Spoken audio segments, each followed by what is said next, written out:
Monique Griego, a reporter from our CBS affiliate KFMB TV in San Diego, is in San Ysidro along the border. So, Monique, what are you seeing from your vantage point?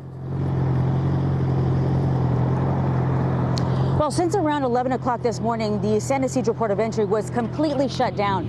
That means no one from Mexico is being allowed, from Tijuana, Mexico, is being allowed in the United States, and no one from the United States is being allowed to cross into Mexico either by car or walking over. Now, ever since this morning, there is just a huge military presence here, a huge presence of Border Patrol. If you take a look behind me, what you're looking at right now is just in front of the border wall between Tijuana and San Diego. There are military vehicles. We've seen dozens and dozens of Border Patrol agents in this area. Now, when we first got here, probably around 3 hours ago, there were 5 to 6 military Border Patrol helicopters in the air.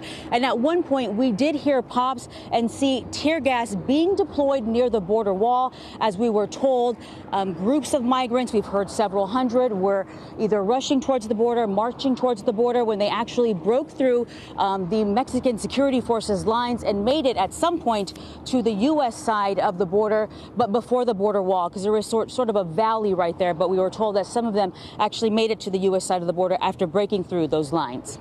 Well, Monique, have you spoken with any locals on the ground about what's happening?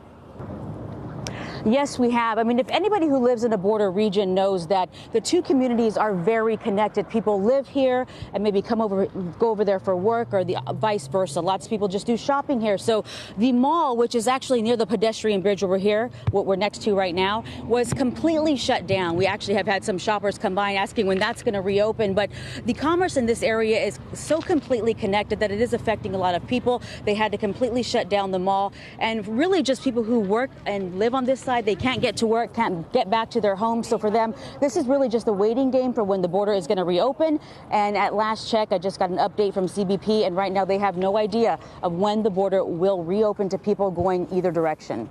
All right, a developing story there on the border. Monique Griego, thanks very much, Monique.